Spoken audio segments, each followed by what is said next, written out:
9 मई के अंधोनाक वाक़े को फॉल्स फ्लैग ऑपरेशन करार देकर सेहत जुर्म से इनकार करते हुए वाक़े की जुडिशल इंक्वायरी कराने का मुतालबा करने वाली तहरीक इंसाफ की क़यादत ने निगरान हुकूमत की काबीना कमेटी की तहकीकाती रिपोर्ट को भी मानने से इनकार कर दिया, क्योंकि रिपोर्ट में करार दिया गया कि 9 मई के बाग़ियाना वाक़े में इमरान खान का भरपूर किरदार था और उनके हुक्म पर ही रियासत और फ़ौज के खिलाफ बगावत हुई।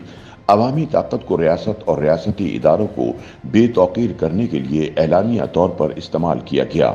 सीनियर सहाफ़ी अंसार अब्बासी की एक खुसूसी रिपोर्ट के मुताबिक 9 मई के हवाले से निगरान हुकूमत की रिपोर्ट में कहा गया है कि ये एक मुनज़्ज़म और ख़तरनाक हिकमत अमली थी, जिसका मकसद न सिर्फ पाकिस्तानी फ़ौज पर इमरान खान के सियासी मुतालबात के लिए दबाव डालना था, बल्कि ये एक खुली कोशिश थी कि फ़ौज के अंदर PTI के हक़ में बगावत कराई जाए। रिपोर्ट के मुताबिक रियासती इदारों के खिलाफ पहले के तशद्दुद का मजबूत जवाब न मिलने पर पार्टी ज्यादा बेबाक हो गई थी। फौजी तंसीबात पर सामने से हमला करने का मकसद फौज के मोराल को कमजोर करना और सियासी डील के लिए दबाव डालना था। ये एक खुली और गलती पर मबनी कोशिश थी, जिसका मकसद मुसल्लह अफवाज के अंदर अपने हक में डील कराना था। रिपोर्ट में यह भी कहा गया है कि 9 मई 2023 के वाक़यात ना तो इक्का दुक्का थे और ना ही बेसाख्ता। वो एक मुनज़्ज़म और ख़तरनाक हिकमत अमली का हिस्सा था, जिसका मकसद इमरान खान की डिमांड्स मनवाने के लिए रियासती इदारों पर दबाव डालना था। निगरान हुकूमत की काबीना कमेटी जिसने इस मामले की तहकीकात की, इसने गहरे दर्द के साथ नोट किया कि PTI ने अपनी शरपसंदाना मनसूबाबंदी से कौमी मफादात को नुकसान पहुँचाया। रिपोर्ट के मुताबिक इमरान खान बहुत अरसे से फौजी इस्टेब्लिशमेंट को अपनी हुकूमत के खात्मे का जिम्मेदार भी तस्वुर करते रहे हैं, ताहम वो सिर्फ इसी एक इदारे के साथ मुज़ाकरात पर तैयार भी थे। इमरान खान ने बारहा दीगर सियासी जमातों और इनके रहनुमाओं के हवाले से तहकीर आमेज अंदाज में बात की और वो पार्लियामेंट में उनसे बात करने से मुस्तकिल इनकार करते रहे। उन्होंने फौजी इस्टेब्लिशमेंट के साथ सियासी हल निकालने के लिए मुज़ाकरात की ख्वाहिश का इजहार भी किया। इमरान खान ने फौज के आईनी किरदार की इज्जत करने से इनकार कर दिया था, जो इनसे गैर सियासी रहने का तकाजा करता है।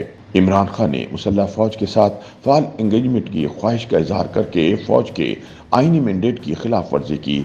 जब मुसल्लह अफवाज ने सियासत में घसीटे जाने से इनकार किया तो इमरान खान और इनकी जमात ने एक ऐसी फजा तख्लीक कर दी जिससे फौज पर दबाव पड़ सके कि वो इनके साथ मुज़ाकरात करे। इमरान खान ने अपने इस बयानी को मकामी और गैर मुल्की मीडिया प्लेटफॉर्म्स को इस्तेमाल करते हुए मजबूत किया। रिपोर्ट के मुताबिक इमरान खान ने किसी भी मरहले पे ना तो 9 मई के वाक़यात से लाताल्लुकी का इजहार किया और न ही इन वाक़यात की मजम्मत की है, बल्कि इसके बजाय वो अवाम और मुसल्लह फौज के माबैन तकसीम को वसी करने के लिए हक़ाइक़ को तोड़ मरोड़ कर पेश करते रहे।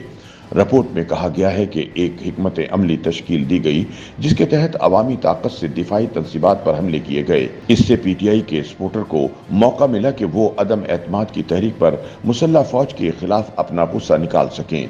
इस हिकमत अमली की बुनियाद पर एक सादा मफरूज़ा था कि गैर मुसल्लह एहतिजाजी मुजाहिरीन और फौज के माबैन तसादुम से फौज मुखालिफ जज्बात जन्म लेंगे और इस तरह अवाम और मुसल्लह फौज के माबैन खलीज वसी हो पाएगी। इसी खलीज से फौज को मजबूर किया जा सकेगा कि वो सियासी तौर पर मुलव्विस हो। गालिबन इमरान खान अपने आप को ऐसी खलीज पाटने के लिए एक निजात दहिंदा के तौर पर देखते थे। YouTube पर गूगली न्यूज देखने के लिए youtube.com की सर्च बार में गूगली न्यूज TV टाइप करें। गूगली न्यूज के पेज पर सुर्ख रंग के सब्सक्रिप्शन वाले बटन पर क्लिक करना ना भूलिए। YouTube पेज पर अपलोड होने वाली वीडियोस से बाखबर रहने के लिए बेल आइकन पर क्लिक कीजिए। आपको हर नई वीडियो के बारे में नोटिफिकेशन मौसूल हो जाएगा।